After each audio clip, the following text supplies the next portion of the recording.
with my colleague Angela, we love is an innovation facility that is co-founded by the government and the UN office in Tigran, and that was the first office in the world that has been fully established by the UN office together with the government, with co-ownership and co-commitment to sustain, to not only sustain, but also to mainstream the culture of innovation in the public sector institutions. So this was a huge move, but before going to talk about innovation, so I remember back in the days when I was a student, there were days, romantic, which were very romantic, very optimistic, very ambitious, and this is the spirit of intellectual curiosity, this being ambitious and optimistic that everyone should keep, like for your personal life, but for your professional relationships and professional life as well. Because that is the driver that moves you around to bring change in your life, to bring change in the lives of people who are surrounding you, who are working for, who are working with. And this is the common denominator and feature that unites everyone in the generation lab. And that is one of the main reasons, along with different other factors that we have in common. And we are nurturing the generation lab that proves to make us avoid mobility in the number of our staff members and that does not allow anyone to have promotion, even promotion out of the lab. So that is something that we are proud of, because we have created something that keeps everyone at the facility, because it's so touching, human-oriented, human-centric. We're promoting something that brings change to almost all of the population in Armenia, and throughout we're working across the sectors and throughout all the public sector institutions. So this is something that drives our behavior, drives our attitude to work, to bring a change. Change which is the most difficult thing to achieve within our personal life or in the working relationship, in a working environment. So it's one thing to change an environment, like a physical infrastructure, soft infrastructure, but something is related to the behavior of people is becoming more and more complex, because we need to understand who are people, who are those human beings we are interacting with, we are working for, and what is the aim of the change, if not the behavior of people. So we are setting the environment, we are making those roles, we are making, I don't know, different programs, developing policies, designing services. Who is this for if not people? How can we reach those people or reach the behavior change if we don't understand who are those people? So we have deep dive into the human nature of people to understand who are we and what is the algorithm that drives the operation of people, and how can we understand what people think, how people act, how they operate, so that we can change the demonstration of their behavior from point A to point B. And what is the point A? How can we understand where those people are sitting now? And what is the point B, and what is the objective of setting the point B as our goal? So I'm talking about very abstract things at this point, but when I go over the presentation, you can have a clear picture what I'm talking about. So why we have targeted people? Why we are not targeting just the documents, called strategies and policies. And we're talking about the whole environment, ecosystem, where we are seen to be a tiny part, but on the other hand, we are the most critical part of the whole system and the environment. So, as I already told, The SDG Innovation Lab was co-founded by the government and the UN with a goal to mainstream the culture of innovation, experimentation, instilling this imagination in the minds of public servants to change something within their minds, which can be translated later on into an action in changing the daily work that they are doing. How they go to or when they go to their workplaces, who they interact with, who collaborate with their colleagues or not. Do they learn from something? Do they experiment with something? So do they have the curiosity to learn about the beneficiaries who they are serving for every day? Are those beneficiaries in their minds, or they are just thinking about the work, which is a routine, and coming to Mulberry through different emails, and they have some deadlines, and they have this routine to deal with. So in most of the cases, public servants are dealing with their routines, and they are in many cases are derooted from the problems. They are paid for getting the solution. So we have said, well, just to make a connection for some of our students, in the design thinking process, you're introducing the whole idea of enterprise. Yeah. You need to get to see it from the other perspective. Yes. And understand. So when I will introduce the service lines, design thinking is one of the service lines that I will just go over. So culture of experimentation, disrupting the policy making, disrupting everyday decision making was said to be one of our core objectives. And when we're talking about innovation, we're not talking just about data technology, about the artificial intelligence, about the blockchain and many other things that are associated with innovation. These are innovations as well. But the critical innovation is what sits within our minds.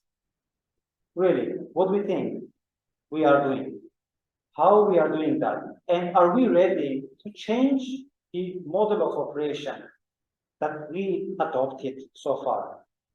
Can we change something within ourselves so that we can change in the environment we are working, change the situation for our beneficiaries?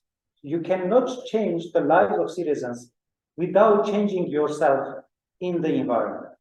And that's the most important and difficult job to do.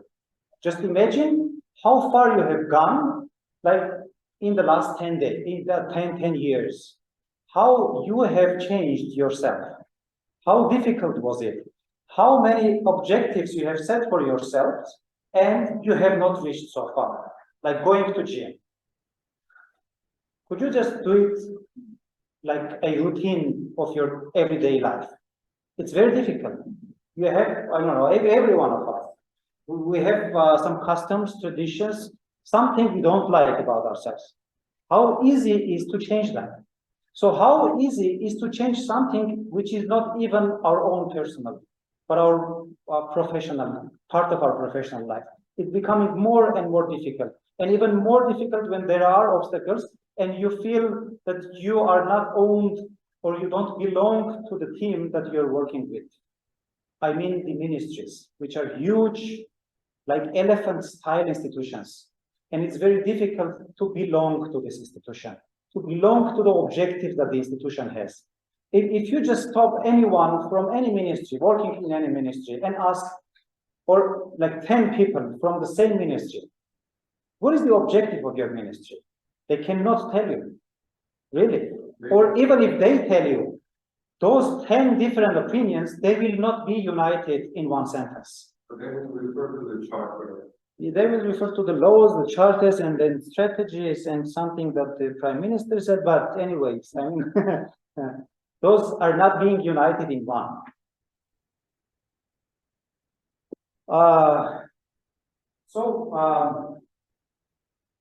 In the last 5 years, so we have marked our 50th anniversary a few days ago.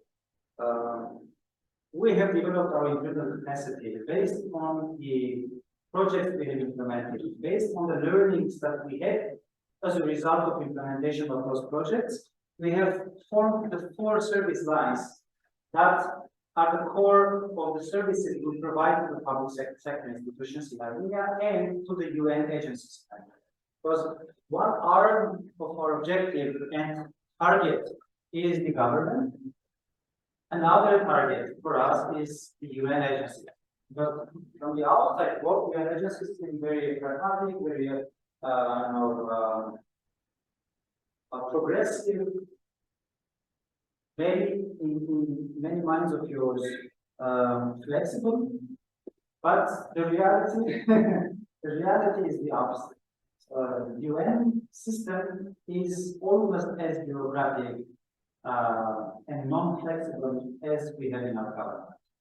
Okay, there are capacities more optimistic, a little bit more optimistic, but anyways, so those two arms are almost have the same difficulty for us to deal with. And even I will go even further. It's more difficult for us to change something in the UN system rather than in the government. Not because the UN system is a worse system rather than the government, but just the opposite. There are a lot of gaps in the government, and there are a lot of people who have taken responsibility for filling up and covering the gaps and feel they don't have the relevant resources.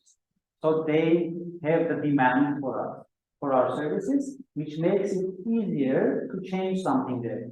But under something, I don't mean institutional, because what is really being requested by the government often is one-time solution, siloed planning and implementation of policies, is over-reliance of quantitative data and research, which is not enough at this point, at this current age, to deal with those problems that we are facing. Because we're living in an era of abrupt changes, very fast changes in the environment we're operating, we're living. So those problems are becoming more complex every day. They're becoming more cross-sectional and with interdependencies. And just doing the way that we have done so far is not enough. Even if you are the most professional person, you have the best knowledge in the area, you are the best expert in the sector. You cannot deal with the current day problems with the tools or with the governance system of 80s and 90s and with the tools that characterized by those ages. So you need something very differently, to be more agile, to be more flexible, to experiment more and to learn more on the go, which is not making it possible to achieve something without those tools, without looking across the sectors, not siloed sector-specific issues, I mean to not look at the problems within all their sectors, but across the sectors, because every move of yourself that you are making as a policymaker, it has its relation to all the people living in the country. So this is a responsibility that we need to take into account while making every decision we are making as a policymaker. So, or maybe you as a future policymaker, or you as researchers that will do researches on the policy making. So it's very difficult to make decisions, but it's becoming easier when you don't look at those problems, when you don't have idea how much you have changed the life of citizens negatively based on non-evidence-based decision, through non-citizen-centric decision-making. If you don't look at that dimension, it's very easy to make decisions. But you have to look at that and you deal with the citizens whose life has been changed negatively based on very positively and optimistically intention-based decisions. So it's a completely different situation. That is why we have introduced the design thinking, which is a kind of not a methodology, but a process of decision-making. Iterative, flexible, based on tests and validations on every cycle you're closing, with empathy mapping, with assumption testing. Like when it comes to the assumption testing, we have very interesting statistics. This is something we are starting our projects with, our project ideas with.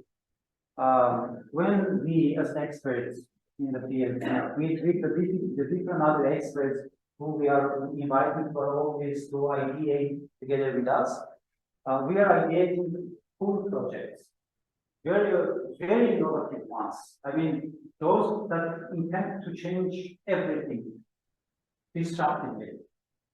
But as a result of that, we're forming questions for assumptions. What are those assumptions which lay down basis for those innovative solutions to problems? So those two different types of topics that we have elaborated, because we are, thinking about solutions which are to solve some problems. So which are those problems? Our assumptions. Well, are those solutions relevant? Assumptions. And we are going to the decision makers, to the policy makers, to beneficiaries, to our partners, to test whether to which extent those assumptions are a reality or something that is in our mind only. And more than half of them always comes to be our own assumptions and having no relation with the reality. And this is something that proves that every time our team members, our junior team members, our beneficiaries, our government partners, every time that we are not perfect. Even if we are the experts, even if we are ministers and deputy ministers, we cannot know everything. It's impossible. We need to touch base with all those people who are working for. And design thinking helps us to do that. Okay. Just a very brief snapshot. So 50-year operation, we're working across all the sectors, 13 sectors, more than 20 projects already, working with more than 10 donors. And those are the sectors we have worked together so far for a lot of partners. I don't want to go into details, even governments, different other governments we're working for. So yesterday, the government of Tanzania has reached out to us finally to request for partnership to make something very similar that we have done for the government of Armenia. I will introduce today. Hopefully, we have time. I'm speaking a lot. So this is about design thinking. We're empathizing. Going into the shoes of all those people who are feeling the pain. You cannot solve their pain or move it out from their life if you don't feel the same pain while designing a solution. It's impossible. So the process is iterative.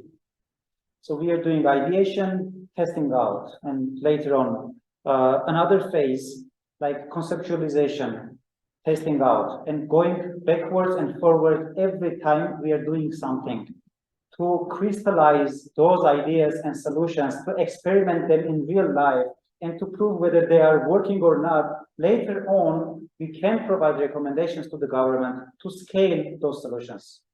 We cannot provide, in any means, recommendations to the government without experimentation, real life experimentation, not just based on the researches, because researches are just academic products.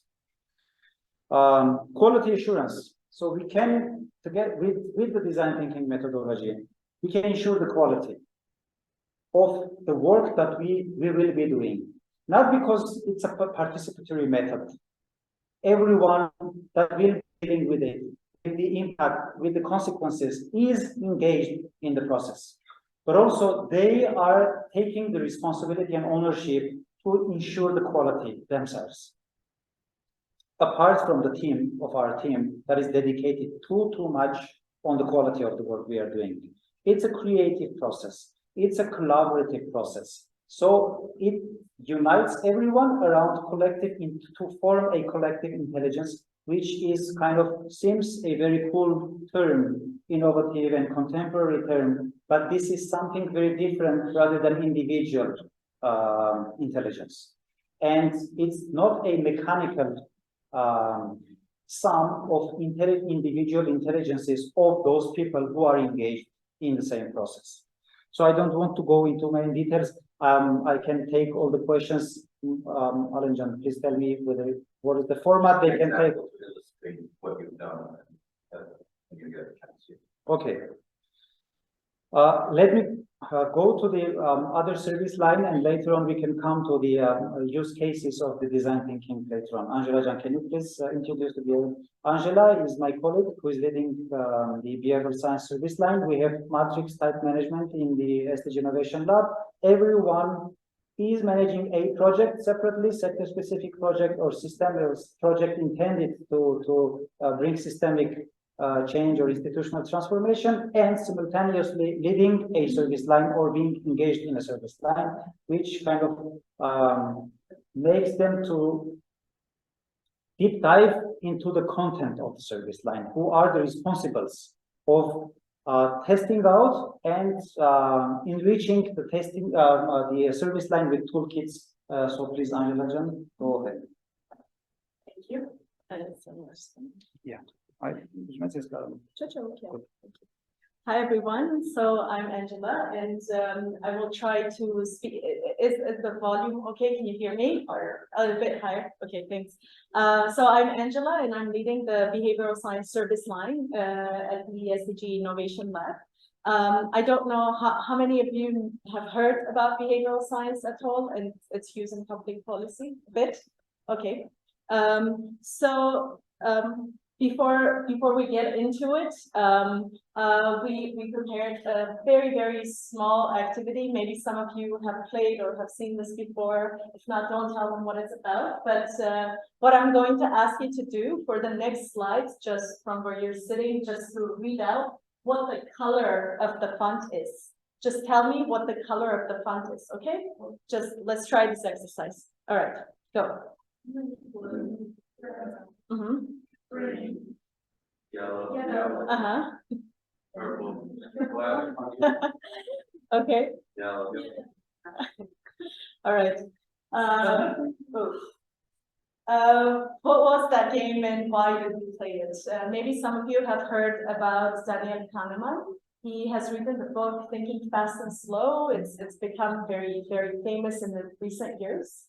And the point of that book basically is, this is a very short version. I recommend you read the book, but here we, what they're trying to say is that we have two systems of thinking.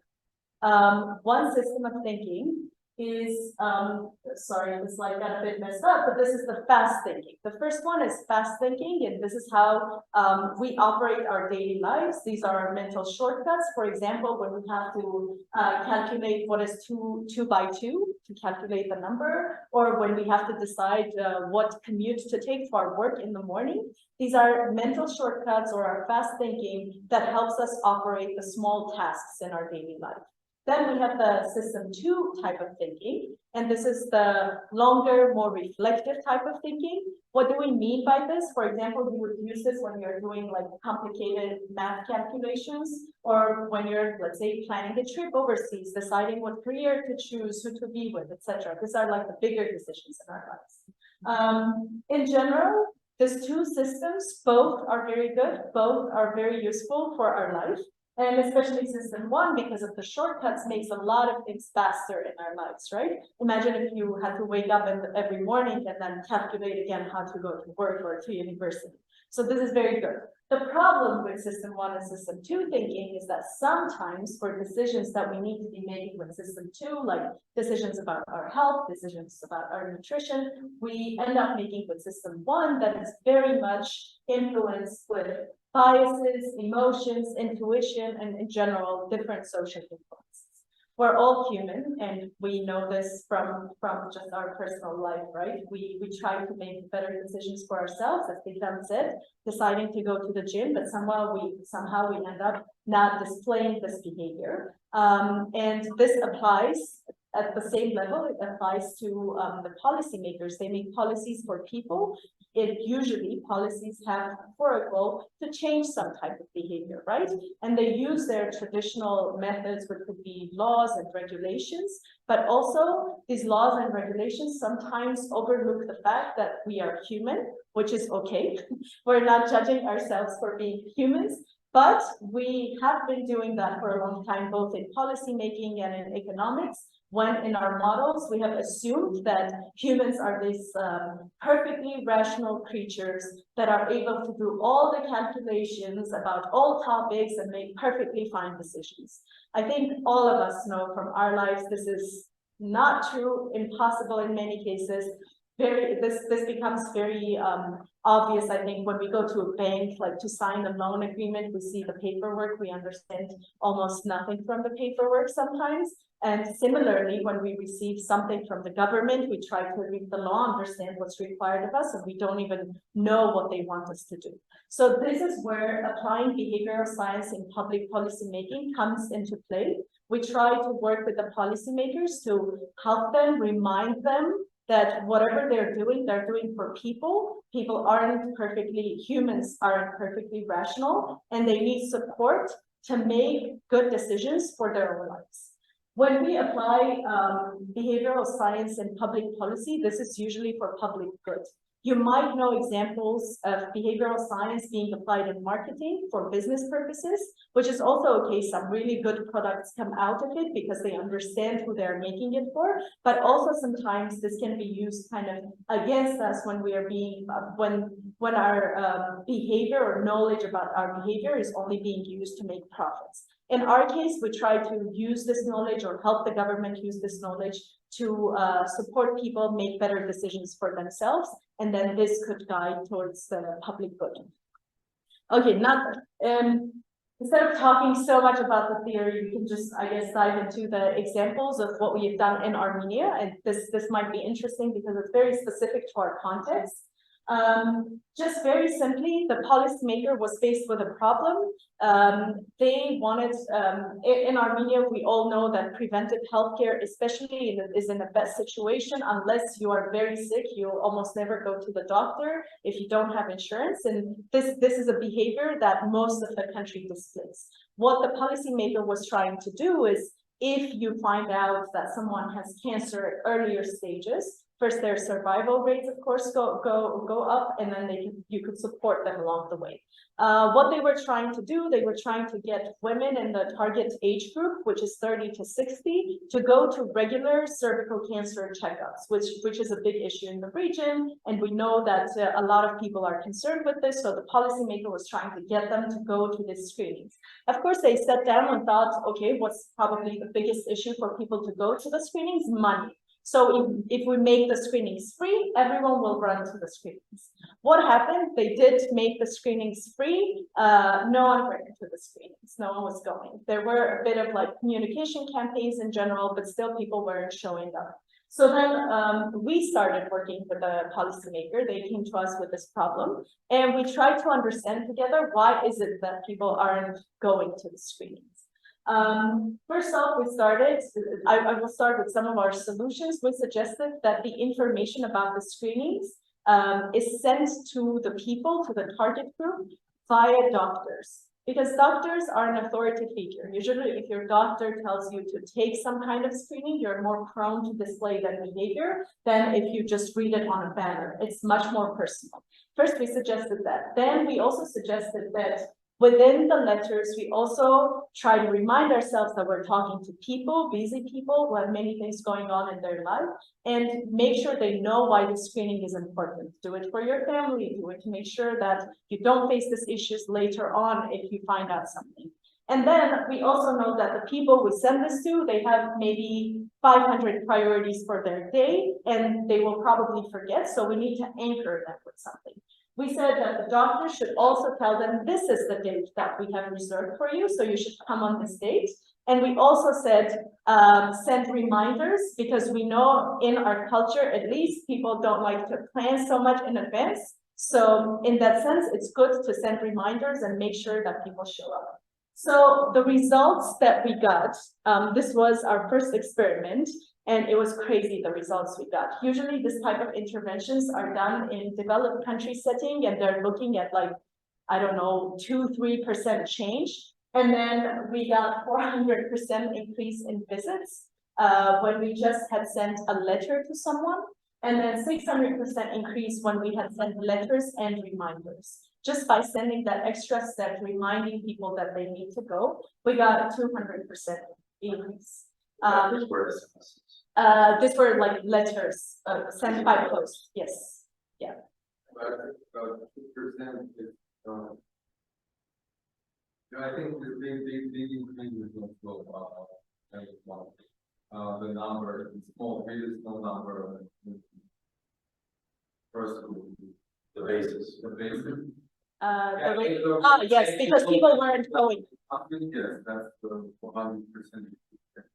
So I mean, as you said, there were like very small number of people. So, good point that you're raising. How do we have these numbers, and where does academics like come into play? Because even in our event description, you said that we use rigorous academic measurement, and that's true. What we've done here, you probably have heard about randomized controlled trials. So this experiment was conducted through a randomized controlled trial. What this means essentially, for those who maybe don't know what this is, a randomized controlled trial is usually the best example is when it's applied in medical scene. So like there is a treatment group and there is a control group.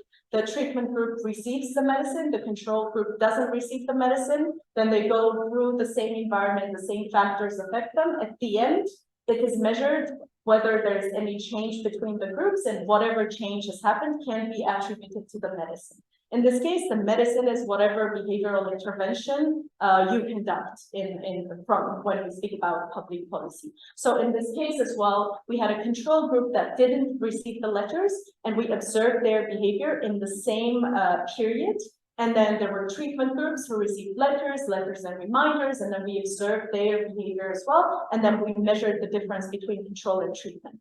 This is what gives us the confidence, this methodology underneath that gives us the confidence to say that whatever we do actually works, because then we do rigorous measurement, and when we can go back to the policymaker and tell them, look, what we have done and we have measured, these are the tools that work for your specific problem in your specific context. And you can take this.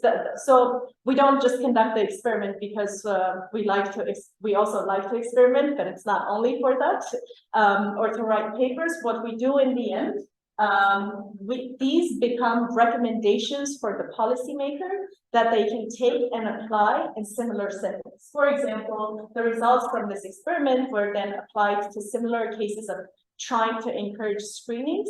In this case, the Ministry of Health themselves already reached out in similar ways to the people, to the target populations that were concerned with the screenings, instead of sending a bunch of money on like big communication campaigns that weren't reaching anyone.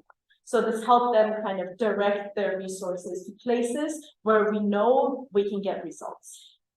Please. This every fifth recipient, so 1 out of 500, which received letters and or reminders, visited the doctor. Is that? Yes, women visited the doctor. Yes, the number. Yes. The ones who got the letter. Yes. Compared to what, less than 5%? Yes, before.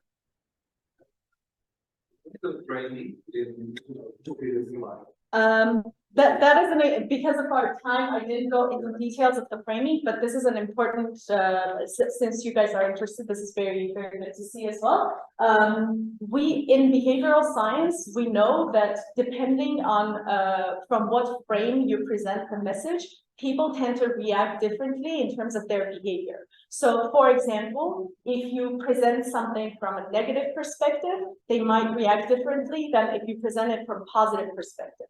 And we know this, for example, we're very loss averse. If we're presented with the information that we might lose something, we are more prone to change our behavior than if we're presented this information from a positive perspective. So we basically get more sad when we lose the same amount of things than we get happy when we find the same amount of things. In this case, what we did is in our letters, so doctors were sending letters with the date, blah, blah, blah, this would remain the same, but in the body text, we had some type of framing. For example, when we had altruistic framing, considering the context, we would say, if you don't want to go for yourself, go for your family, take care of them, this is an important step for your family. For negative framing, we would say, if you don't go, and if you end up having this, it would be very bad. So it would be best to go. From neutral framing, we would just say, the screenings are happening, they're good, you should go. Not like framing in any way. An interesting finding for us was that we didn't find statistically significant differences between the framing. So it was more important for people in this case to kind of receive this information in the overall frame that we were providing it. So the doctor, the date, reminders, etc., than the slight changes to the body text that we were making. Does that, The reminders were also letters. Yes, correct. But we have, it's a good question about text messages that you asked. In our later experiments, we tried to have treatment groups so that some would have like post letters and others would have text messages. One of our findings is that people respond better to at least in our context, whatever we're saying, which is specific to our context, people respond better to the letters sent by post than they do to text messages, most probably because they give more importance to it. It seems more formal and probably more, as it would be regarded as more trusted source of information. Another experiment that we have conducted, also a super interesting one. This is for those of you that know behavioral science would know that this experiment would be carried out everywhere. They were trying to see what type of messages would encourage the taxpayer to make their payments in time, or just make their payments to start with even. And this was an interesting experiment because this wasn't by letters, so we had the room to be more creative and have like different groups. This were done by email. So what we did, we had a couple of different groups. Some examples are here. We had, the first one was an ordinary reminder to pay your taxes, whatever was being sent previously by the state revenue committee. Another group was receiving a message, an email saying that explaining basically what taxes are. When you pay your taxes, this is for public good. And in case of Armenia, especially for the army, it's important that you pay your taxes. Another group was receiving a message about the whistleblowing, with a whistleblowing threat. So if you don't pay your taxes, your customers can blow the whistle, and then the state revenue committee can come after you. Another group was inspector rotation threats. So if you bribe one inspector, know that we rotate the inspectors, so another inspector can come after you. So also not a good idea. And the text evasion threat. So as you can see, some of these are fairly standard, and other ones are kind of playing on some of the emotional notes as well. What do you think? Which one worked the best? The army one. It was one of the good performance, yes, but there was one that did better than the army one. Actually, the State Revenue Committee, when we were designing the experiment together, they were completely sure that the inspector rotation one would be the best performing message, because this is what they had done for so long. Sorry, you were saying something. Because this is what they had been doing for so long. But it wasn't the case, and the best performing one was actually the whistleblowing threat. It was very interesting to see that this message that the citizens are watching you, basically everyone is watching you, so pay your taxes. This one performed best, and you can see we had 13% increase. The public good framed message, the one that your money also goes to the army, was the second best performing one. And this was also a very, very interesting finding, in the sense that usually for this type of messaging in a developed country setting, we had seen threats working better than the motivational ones. But in our context, the motivational one performed second best. So this was a very interesting finding about our context as well. And similarly, the findings of this experiment as well were just a study. We were super happy to see that the State Revenue Committee, as much as they were surprised by the results, because they had a different predisposition before we started, they also used this kind of recommendation in their future works. For example, when they were asking companies to register their employees, a similar similar type of intervention was applied. Anything at which one was in special education? I think last one. That was The last one. 0.2% effectiveness. Didn't work. Yeah. Which was the pricing for the major community as well. And that was the point when they have changed their mind about their understanding about the taxpayers, motivation and. Yeah, please, you had a question. I wanted to ask, this intervention that was applied to all types of taxes, or there was specific? It was a specific type of tax, it was turnover declaration. Because they have targeted small. I mean, there was. Yes. You also had a I question. was just gonna add, if you go to the choices, simple reminder, that was the first component. Which one? Ordinary reminders. That was third, if I'm not mistaken. Yes, so rotation was the worst. But the one that you would assume that would perform best, sorry. In many cases, we identify that the users, the citizens, or the taxpayers simply needs information. They are just unaware about the developments and about the offer the government has for them. And that was the main reason why the former experiment that Angela has introduced, the cancer screening project, I mean the experiment that was aimed to increase the cancer screening rates, it just worked on the providing of information. So there was almost no significant difference between the messages, of framing of messages, but they just were unaware, Yes. uninformed. Regardless of all the effort the government has put towards during the 3.5 years of operation of the project. So the government has put a lot of money on this. More than $150,000 for the awareness raising activities for this particular project, which was on the top, taken from the World Bank.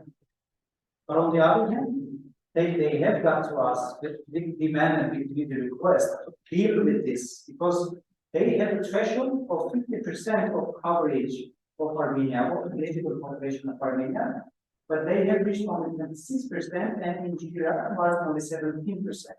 That is the main reason why we have picked up Iraq was the most disadvantaged region and implemented our experiment there. And we have brought with this simple and low-cost intervention more people in 2 months rather than the government with a lot more money in 3.5 years. So this is simply showing to which extent we can bring innovative solutions to change something which had almost no hope for the government. So when you say low cost, how much did this cost?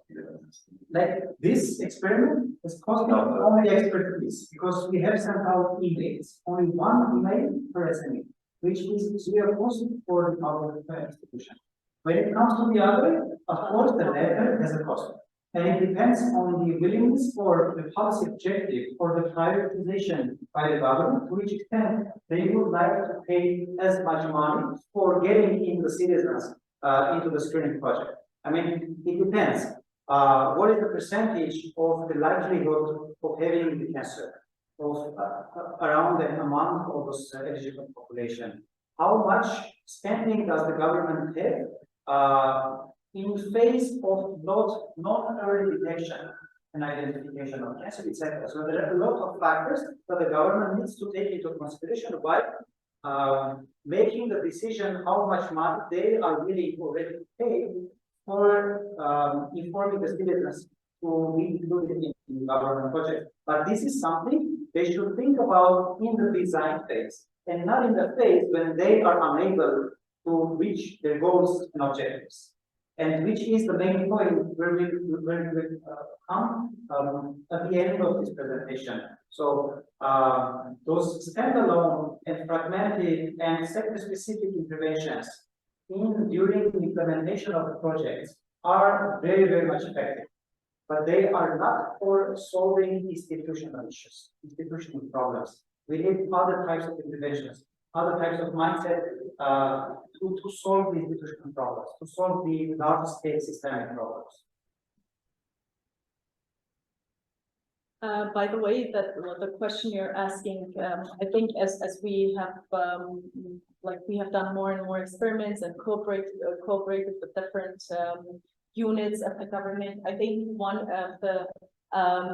of our main factors now, what we choose to do is the replication potential. We wouldn't go and do something that later is so expensive for the government to replicate that it will just go out of the window. Like we will give them a recommendation and they'd be like, oh, too expensive. No, we're not going to do it. So now when we do the experiments, when we come up with the designs of the experiments, one of the most important factors, for example, now in one of my projects, we're working on a design of an experiment for road safety, how to communicate with the drivers from the perspective of road safety. And one of our main guides for decision making on what to do is how replicable this type of intervention would be later on in terms of costs as well. So this is a big consideration for experiment design phase as well.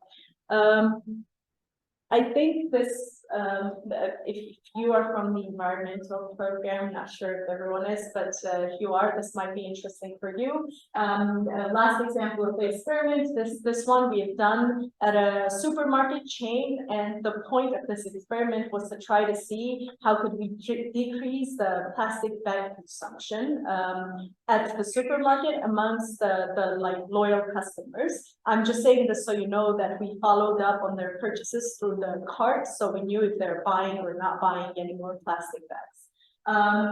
We had different groups, different intervention groups.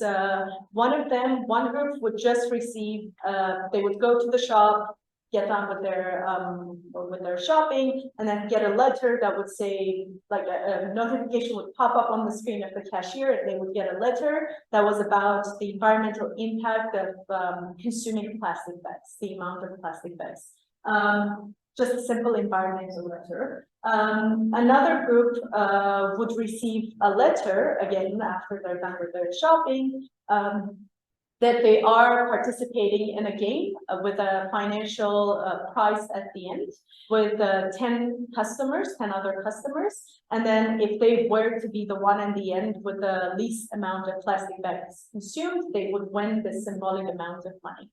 And then the same groups, we had the variations of the same groups. We had groups where they would receive an environmental letter and tote bag.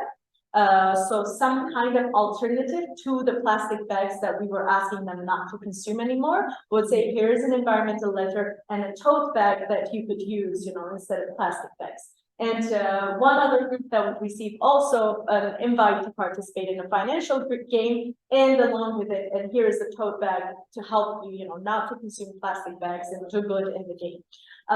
Here we just had differences between the bag size as well. This was just because we were cooperating with a company that had different sizes of bags. I'm just going to be honest about this one.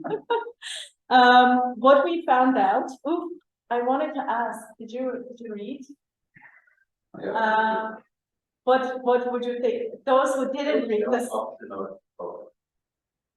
Paying for the bag being the incentive projects. The paying for the bag was already there. This was already done when you pay for the bags. So that was there, but we were asking them to completely reduce, no plastic bag at all. How big is the financial incentive? The financial, good question. It wasn't too big.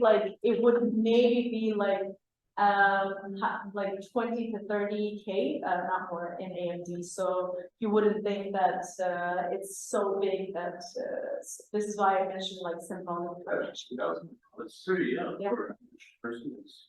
But that's for one. No, it wasn't one-off. It was for months. This is why it was a 6-month game. Basically, it was a long game for a symbolic price. Just take this into consideration. Participation in the game. Last week, and one of them. It was actually there was a detail because people are interested. This detail might be interesting for you guys. Actually, weekly they would get. They were informed that they're in a game with 10 other people, and then weekly they would get a text message saying, this is your standing in the game.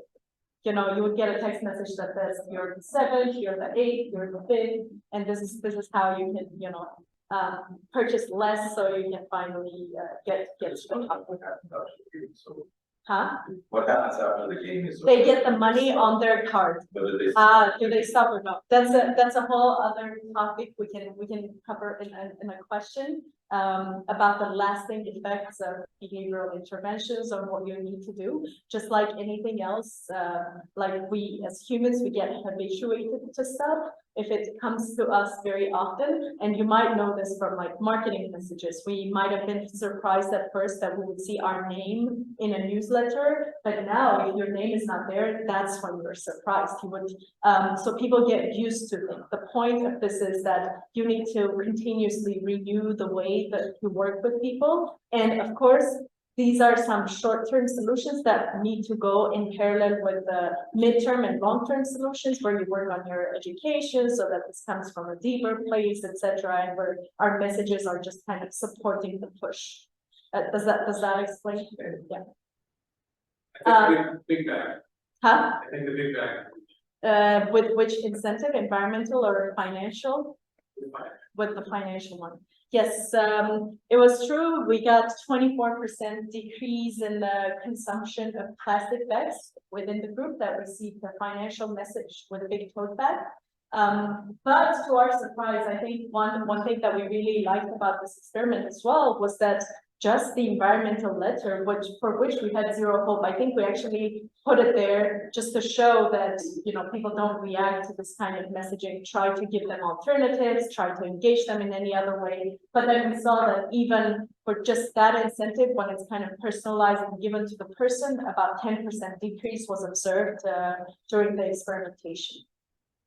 You had a question? Yeah, it seems like there's not really a significant difference between the environmental nudge plus the bag and just the environmental. Yes, it was interesting. I know what you mean. We didn't just observe. I don't think we did. I'm trying to remember if we observed the statistics because I remember we have a paper meeting on this. So if you're interested in the details, you can look through it as well. But I do think there was, when you counted in all groups, there was a statistically significant impact when you added the tote bag in. So the tote bag did have a decisive role for all treatment groups. This comes to kind of be connected with the idea that if you're asking someone to change their behavior, you need to be well prepared to offer them an alternative. People still buy things. How would they take this things home, right? So you need to make sure that it seems very obvious, and many things that we say here can be super obvious. Like we go around and we tell policymakers, let's please make the procedure easy, because if it's easy, people will end up finishing the procedure, and everyone will be like, yeah, of course we know that it needs to be easy. But then you go to the, I don't know, passport services, or you know, the things that we all have been through, and it's not simple. The things that could have been made simple aren't simple. This is why I'm saying that the tote bag edition could sound like, okay, yes, of course we need to have an alternative. But once you do it, once you go that extra step, it's amazing to see the results that you can actually get from that when you are understanding the people, their lives and their behaviors. And then you just make sure that we call this choice architecture, that in their choice architecture, you make sure that the right things are in the right place at the right time so that they're actually able to make better choices. I think this is it for my side. I don't know if I took too much. If you have questions,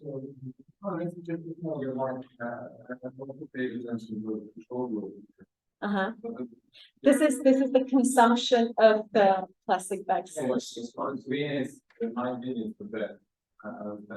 Yes. Yeah. But it's surprising because the control group is very people actually don't consume much. No, this is not that. This is the average plastic bag consumption by numbers in a month. Yeah. Oh, you think 30 is not too much? In a month? Yes, this one is. 30 bags in a month. Yeah. This is the average. So every day you go by is 100. Yes. Per day, yeah. Yeah. as opposed to one every. But it's one per day. But it makes sense, no? If you go once a day, once, and then, you would expect much more, you think? I mean, you don't show without Yeah, but people don't go. If you go every day, you find small. Yes, if you go once a Every week, week, you buy 2, 3 it's much lower than there. you would think it's much lower. Well, But I guess there's, Because you're still under the matter. yes, this, I was going to say probably for your shopping, yes, but if you're shopping for a family, And this is how we change marketing there. I mean, there are groups of people using different types of markets. And this was coming down, yes, if you. the people kind of then do qualitative analysis as well as then interview the people and say, well, so why did you do this? Now we got the numbers, but Okay, what the it's, reciprocity is to, I gave you the sauce of toilet paper, so I felt Mhm. obligated to use it. mhm. So that kind of, we sometimes do, but it does kind of contradict the purpose of experimenting. The reason that we go out there and we do the experiment is because we believe that you cannot get this results just by doing research with people. So asking them, would you change your behavior, is very different from actually putting them in this new architecture and observing their behavior. So Yeah, totally. Yeah, after the fact as well, we know that even if we do the qualitative thing, it's still their action. We won't find that one thing that helped them, because only in numbers, it will only be the financial incentive and bag. Even if they tell us, oh, it's because I'm also environmentally conscious, we can't know if it's true for everyone. And it will be qualitative, and in this case, we're looking at quantitative results. So for us, the qualitative that comes after doesn't have that much importance anymore, because you have tried, does that make sense? In practice, you have, but The other factors, yes, well, but it's it was, special activities that influence your entire experiment, you know, for that. but If you didn't find out. if there were a special on TV that it influenced my entire experiment, it would have influenced also the control. So I understand that that factor is accounted for. We don't go after that for this type of experiments. This is the thing, because we want to find the one thing that works and recommend. But for experiments where you get null results, maybe you've conducted an experiment and you have seen no difference between the control and treatment, or these are the cases where we would prefer to go after the results, because this is where we might find at least hints towards what else we could try. So what other experiment should we come up with? But we try not to mix the quantitative and qualitative in that sense. Basically, there are 3 stages for development of the innovation in Armenia, that they were based on the standard evolution of the life cycles of innovation labs around the world. First, we have just experimented and played with different tools, innovative tools, to get ideas for ourselves, to which extent which tool is working effectively in Armenia in our local context, together with our partners in the government. So we have identified some of them that lay basis for the development of service lines that I presented. Another phase was incorporating and mainstreaming all the service lines, all the tools within one project. To use behavioral experiments or mainstreaming behavioral change in the design of policies or services or digital tools. Designing the whole process based on the design thinking methodology, where we have introduced the qualitative interviews with our beneficiaries, partners, and everyone in the systems. So systems mapping is part of the design thinking as well. I mean, we go to the systemic level with the design thinking, 2 different tools, within which is the systems mapping, where we look at the interconnectedness of every player, group the players based on their behavior, on their attitude, on the policy objective, etc. So there we have qualitative part, and not here, because this is just pure randomized controlled trial. But this is not just the whole spectrum of the behavioral science service line. So now we have evolved even further. So the 3rd phase where we are making institutional transformations, which goes beyond our project, the scope of our projects. So one of the projects that we have started for incorporation of all the service lines into one is aimed at increasing the road safety in Armenia. Imagine I did the project, that particular project as well. But I would like to go into the interview part. Sure. It's example of the cancer screening experiment. The experiment showed unprecedented success, like more than 6 times more attendance to the public clinics, to the medical institutions, just sending out 1 or 2 letters, so 1 letter and 1 reminder. And the difference between just recipients with 1 letter and plus reminder was 25%. I mean, only the reminder has added up 25% of participation, which means that we have a planning issue around the society. I mean, we had a problem with awareness, so people were not informed, and that is the main reason why they have reacted the same way to different messages. And the second, they cannot plan their own routine, their own, agenda, and you need to remind them, for them to come to the cancer screening service, to take up the screening service. But there was another finding that we had as a result of the experiment. When we have finalized the analysis of data, we have collected data in 3 different phases. When people came to the medical institutions, when they went to their doctors, and they went to the screening, to take a screening. So 3 phases of data gathering. And the 4th one was the data that has been gathered within RMED, which is the health operation for the Ministry of Healthcare in the healthcare sector. So we had 4 different phases and sources of information. And we have identified that we have lost more than 20% of citizens from phase 1 to phase 3. So we could reach to the point of bringing those people to the medical institution, and we have lost 20% of them in the medical institution, which brings us to the systemic issues that we have in the healthcare sector. We don't know whether there was, fraud there, because this is a very sensitive issue when we are talking about the cervical cancer. The attitude was not very pleasant. The administrator was not there to serve them this paper, or the doctor was not there because they are working half shifts, and many other issues. We don't know, and another proactive interview has been needed for the Ministry of Healthcare to identify this, which was out of the scope of our project, and we didn't have funding for it. But we have provided all the data to the Ministry of Healthcare, and of course, the shelves. So this shows to which extent those tools should be integrated into one common policy design phase, so that we are sure that the policy that comes out of this process is feasible, is desirable, is viable, and is ethical. So those are the 4 main factors characterizing the design thinking.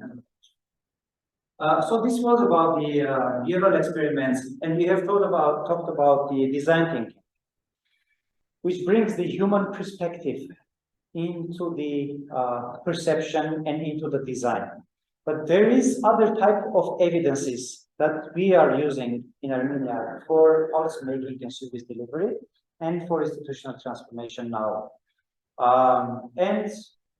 Those evidences become available as a result of unprecedented speed of change in technology and data.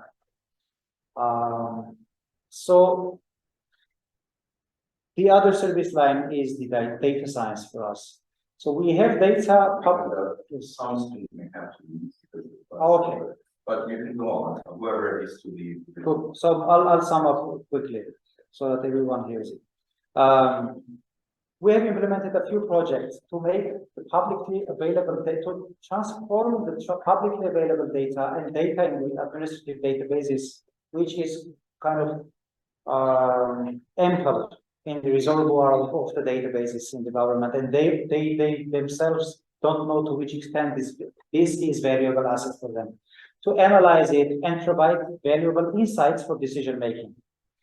So one of them was Travel Insights, which collects reviews of tourists visiting Armenia from different platforms, the biggest travel platforms, TripAdvisor, Facebook, Booking.com, and shows the results classified in 25 categories and in 2 sentiments: positive sentiment and negative sentiment, to which extent they are complaining or complimenting about, in 25 different categories. And this is a valuable asset for the Ministry of Economy and the Tourism Committee to take the insights from the first hand, from those who have visited and they have written on their experience themselves. This is not about research, this is not about the filters, this is not about perceptions, but this is purely about the experiences that tourists have got in Armenia.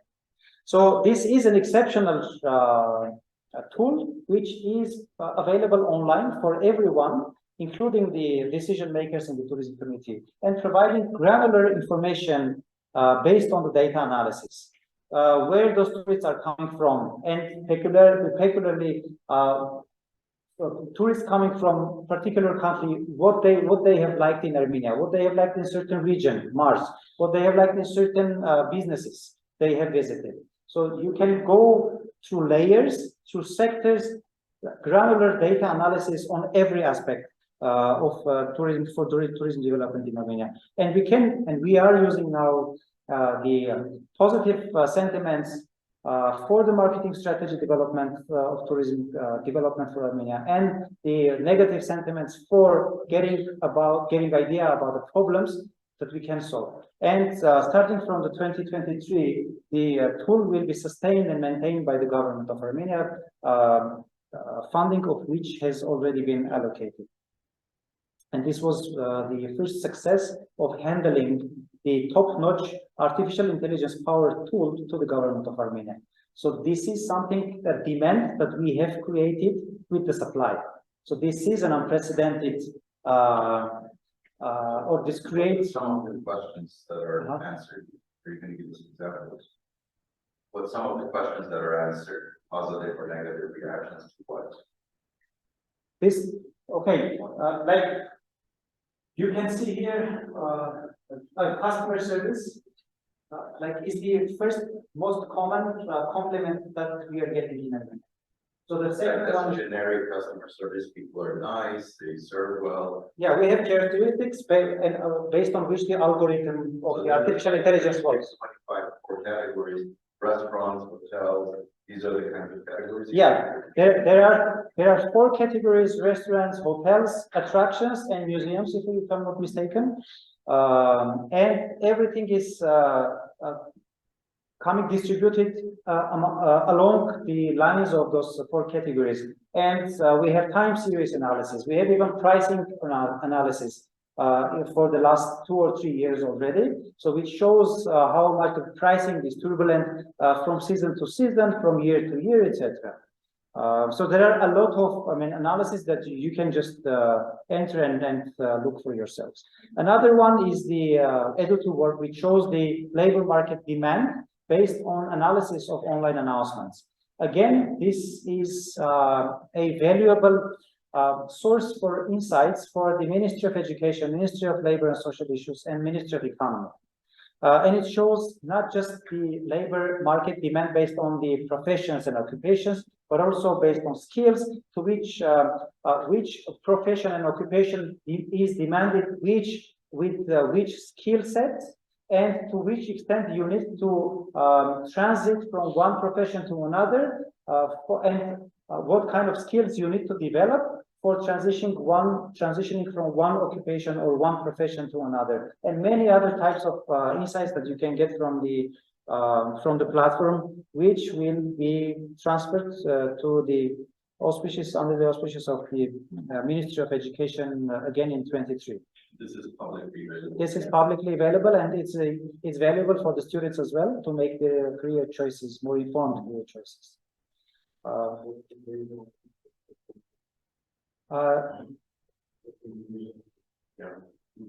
Like another tool that we have I developed. hope the conclusion is that they should still be environmental science. We didn't have a project, a data science project in the sector of environment, but we don't mind to start one. Another tool that we have created for the Ministry of Healthcare, the first Armenian language digital platform and an online application or mobile application for the parents, parents to be, and for pregnant women that provides personalized information, not to lose in the whole a bunch of information that you're facing on the internet, and providing digital services to the citizens. Another one, which we're entering into the digitalization, digital transformation, digital services that we have transformed. I mean, services we have transformed into digital ones for the Yerevan municipality. For services, permits for the businesses have been digitalized fully end to end with institutional transformation of elaboration of the legal framework, capacity development, and business process analysis and optimization. Full with design thinking methodology. What is this? This is providing permits for the businesses. Oh, permits. Yeah. Permits, yeah.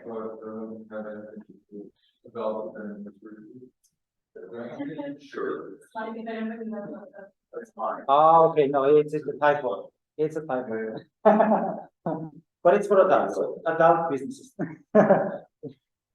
Kidding. So we are not just digitalizing the services, digitalizing based on the processes they are, based on the human capacity they have, etc. So we are reorganizing the whole work around the service provision within the same institution. So we have identified, like based on the design thinking, the process that we have underwent, that all 12 administrative districts of Yerevan, they work not based on the legal framework that shows the way of providing the services or the phases or any other rules and regulations. They have not followed the current regulations at all. None of them. And moreover, all of them have provided throughout different journeys. They all have different journeys of providing the services. Because there are so many journeys, different processes here. Because they don't always understand the rules. Not just they don't understand the rules, they know the rules by heart, but they know that those rules are not working in real life. Because those rules are not, have not been written to be feasible and viable and desirable for everyone. Because they didn't have the process of empathizing, of testing, of everything that we have went through while introducing the design thinking process for digitalizing those services. And in the phase of validation, they all have come to understand that they don't know to which extent they are effective or not. Who is doing what? Why the next administrative district is solving the same issue in a different way, and whether they are more effective other than themselves. So we have taken out, consolidated all the best business processes, all the best examples of solving the problem that they face, which is not reflected in the regulations, and have rewritten the regulations for them to work based on the regulation, based on the legal framework, and to have a unified process of providing the services, and digitalize the same path, the same process to have the digital one.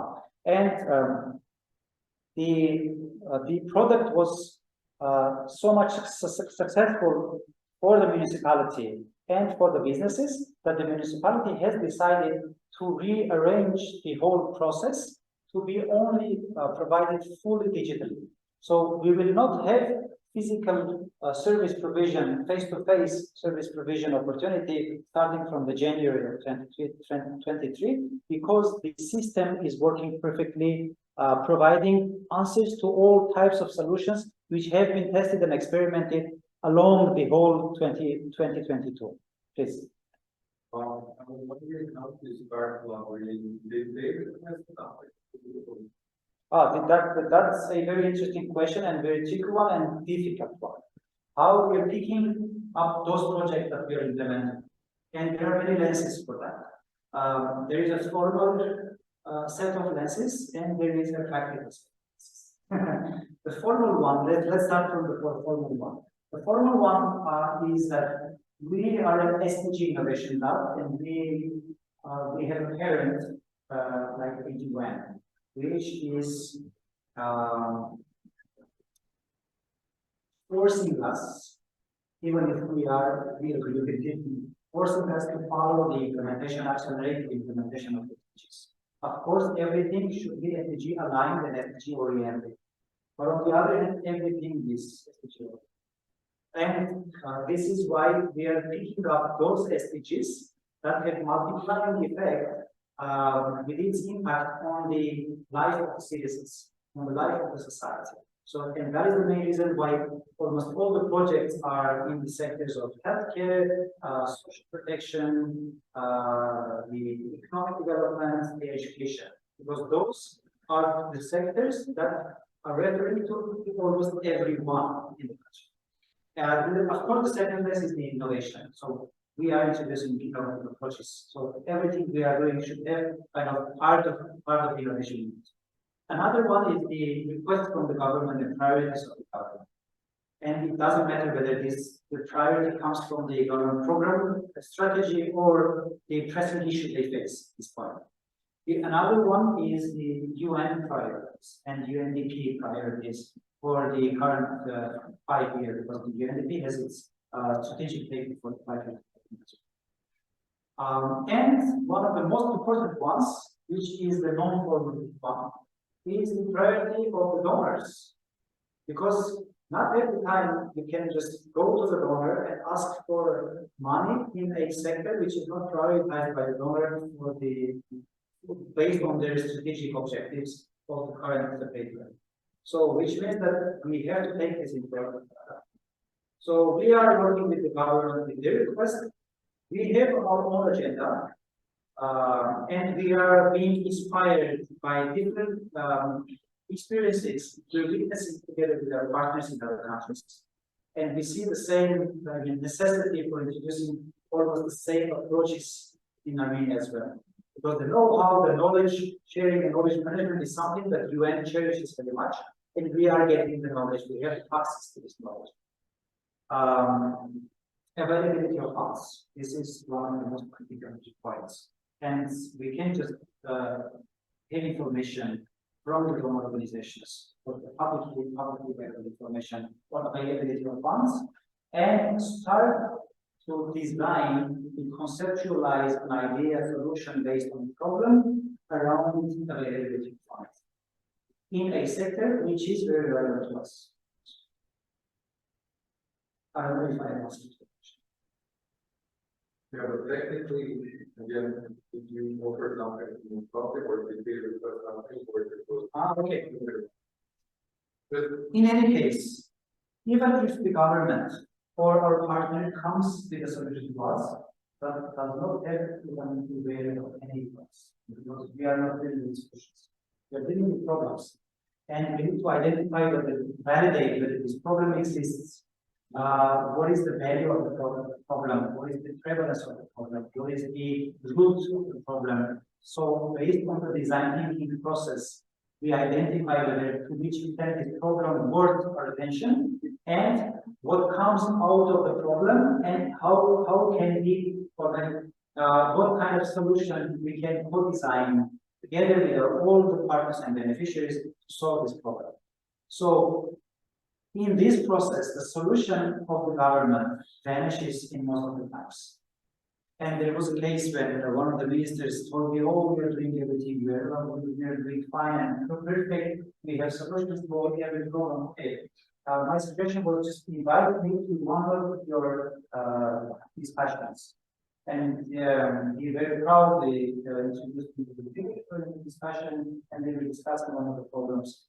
And at the end, I just had to intervene to identify that the problem is not a problem. I mean, that even if information was even a problem. The solution they are providing to a problem is not a solution anymore. It will not solve anything. It will create another system, make another set of problems that you need to sustain because you have created it. Because it's your reputation already, and based on your political agenda, for being re-elected next time, you have to keep this rate of to the amount of the taxpayers' money, our money. So this is not the process making the decisions. And what was next? Not just inviting us to the next discussions, but eliminating us from the discussions. Because we are an obstacle to provide the solutions that they already know. So those are types of processes that happen. And in many cases, or not many cases, but one of the major preconditions for innovation, or three preconditions that I have identified for us. One of them is the ownership and commitment from the top. There is no ownership and commitment from the top, you will not succeed in any case. Or you can go to finish your experiment and provide a recommendation, and that's it. It will become a paper communication. The second one is the management capacity. So either they should outsource it to us, and we have a management capacity to organize everything and to bring the change happen in real life, or they need to have the management capacity so that I can work for them, providing evidence for their decision making and for making this happen in real life. And the third one is the consistency. First of all, the political stability. If the government will change from one year to another, if people will change, I cannot capitalize on their behavior change, on the change of the culture of decision making. So every time I should start from scratch. And that's a problem that many countries face, and that hinders the promotion of innovation or mainstreaming innovation in the decision making culture. So those are the three preconditions that we need to have to start a project. So those are One last one, there's no guarantee. The political stability is no control. You as an agent have zero control. I know, but on the other hand, I need to know whether the minister that is requesting for Will be the next year. at least based on his or her will. I mean, I cannot guarantee that the prime minister will wake up tomorrow and will not forced to resign. But based on their will, they need to guarantee that they are here for the next year, for the next 2 years at least. More data science, and that's the last service. Basically, this was a part of the digitalization. So this line, I'm not sure. So there are many other. This is what. Yeah, we don't have time for this. But that was it. Not a lot of students came from my other class, but that's the only thing they're interested in. The road safety. They're doing a lot of work on road safety. You have a report, right? It's online, or so I shared with them the. Yeah. The question was, what is information, and is that information accessible online? No, that is actually a screenshot from the MEP minimum viable product that we have created based on these data. But Some of them are looking at it's all our name. They're going through those reports and individually collecting the information they want. And so if it's centralized databases available on it, exactly what we're trying to do for the government, basically, what mapped out where all this information is, about where the road crashes, the accidents, who wires location, times. access to mopeds on the pedestrians, intersections, and so the different aspects of accident.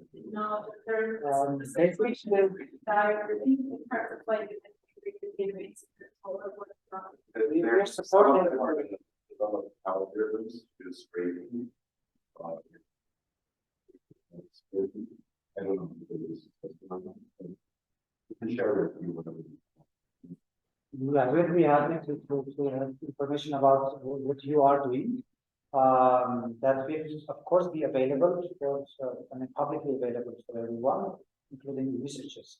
What we are doing is just for police, digitalizing all those aspects of all the data and databases that is non-digitalized at this point, and integrating and providing interoperability between different databases of the police. But this is yes, I mean, this introduces sensitive data, which is exclusively made possible, available to us at the Generation Lab based on partnership with the government. Yeah, there is no possibility for opening up access to anyone else, and we have a huge cybersecurity measures, etc.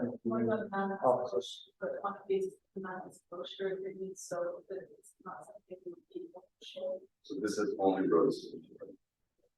This is only road safety, but we have another project that is providing interoperability within the police, all types of databases in the police, part of which is this one, and introducing a new analytical tool for them to tackle with the different crimes in Armenia. But that is another type of a project, and which is ongoing. This one is ongoing, an ongoing project as well, which has its component in for the behavioral change, design thinking, etc. for everything. But this is a topic for a larger communication and talk, and like another project aimed automation into automation of citizen government correspondence and categories, namely based on the e-request, the data coming from e-request and being introduced to Mulberry. So to this point, there is one person, or in any ministry, there are different employees, public servants, reading the digital letters and categorizing, sending out to the deputy ministers to go to the target department. So our tool we have introduced based on artificial intelligence models. The whole job is being done just automatically. 1 second.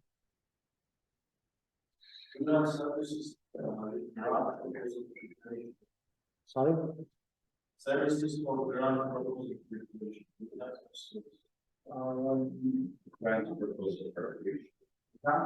preparation. This is the design of all the projects. We have explained that are you designing and implementing this? Well, we would have such a service.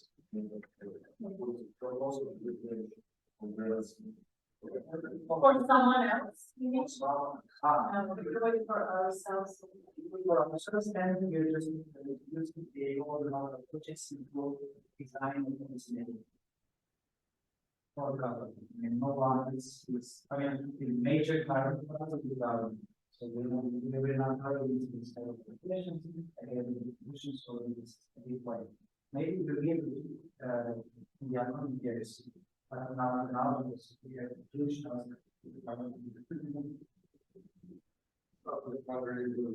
anything about the new recycling or sorted collection system there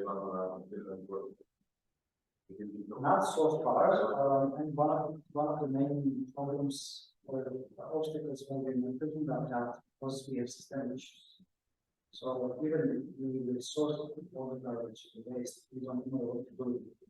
So there should be infrastructure, proper infrastructure, so that we can really do this sort of power. And also we can service provision, the air chain, the questions, etc. But we need to have the infrastructure in place to start to build. Next, or even the development of an infrastructure is a policy objective, is part of the policy, or should be a part of the policy. So that it is part of the systemic change that we will introduce. But there was no so far, there was no ownership and commitment for that. That is the main reason why we're not touching it. And going to the places where we have the ownership. The request for collaboration should come from the national government. You guys, or you can from the local governments, like the municipality. All the others are very small and they don't have the relevant capacity even to absorb, understand, and absorb the innovative approaches, and the level of scale of implications of the innovative approaches is even smaller. And that is the reason why we're going with a larger audience with ministries and their municipalities. You get your contracts in the government, are participating in tenders, or they don't? We are part of UNDP formally, and UNDP does not participate in tenders. So we cannot formally participate in tenders. So we are, Government applies for. yeah, but we don't have much funding from the government. We have like non-government donors mainly. And non-government donors are paying you to work for government. But when you say non-government, non-Armenian, Non-Armenian government. because. International funds are, in most of the cases, are funded by the governments themselves, but not Armenian governments. But our goal is to mainstream innovation within the government, so that government takes the ownership and starts providing funding for it as well. And not just for us. I mean, we don't beg for funding from the government, but we would like the government to sustain at least the change that we have brought to the institutions. And we are succeeding in this as well. You want a structure of the university? Formally, yes. And that was our choice from the beginning, because the government didn't have the capacity and the relevant infrastructure and environment to sustain a very immature, in the beginning phases, immature innovation capacity, and they would destroy it from in the first year. But you made your choice. You applied to UN, you voted to start. Not us, the UN was the initiator. UN created this. Yeah. So, you were, some very important question I had. Which one? Can you go back to where you were? Which one? Yeah, I don't know, I will come back to this. Okay, so. You're done. No, I spaced out. I'll try to remember. Oh, your capacity. Are you at max capacity? Are you growing staff-wise? That's not how you want to grow. You want to grow a different way, sort of decentralized, kind of outsourced way. What is your kind of future? Yeah, so we are in the phase of transformation of the capacity. So we have internal capacity, we have developed internal capacity, which is unique. We have those specialists or experts who became experts in the SDG innovation, because we don't have those specialists in the labor market. So if I announce one, I don't get anyone. Even very few people apply, and none of them is relevant. So we have recently opened the position for a design thinking specialist. Zero. So we have developed this internal capacity, and everyone is very valuable to us. Every single person is not replaceable per se, because it's not an easy task for us to build another specialist out of nothing, or not just nothing, but out of a basic level of just awareness and data knowledge. And now I'm speaking about sharing the values, sharing the principles, and going into the same direction, etc.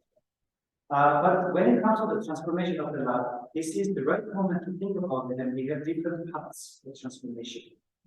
And even one of them is the depth, based on the life cycle research that has been done 2 years ago, based on the experience of 50 innovation labs around the world.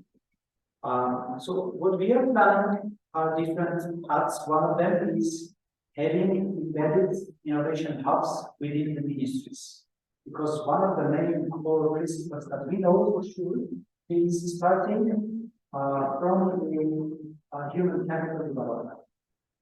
The innovation comes from the bottom. It should have the commitment and control but it is something that is coming from the bottom. Every person is innovative. We should acknowledge it, we should build on it, and we should consolidate those innovators around an environment which allows them to innovate, which allows them to create something which is different than all the others are doing.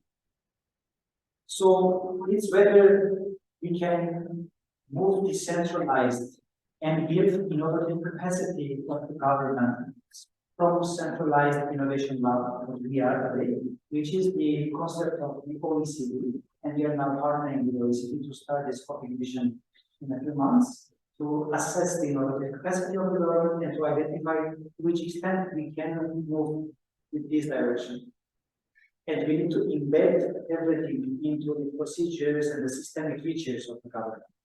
Of course, and another method is building small innovation labs in all the ministries, or at least 3 or 4 of them, before we mainstream it in all the other ministries.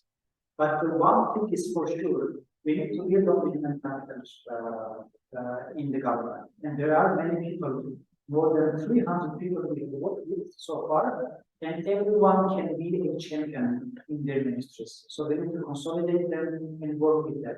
And that is the main reason why we have organized the 50th anniversary with like more than 100 of our partners in the government.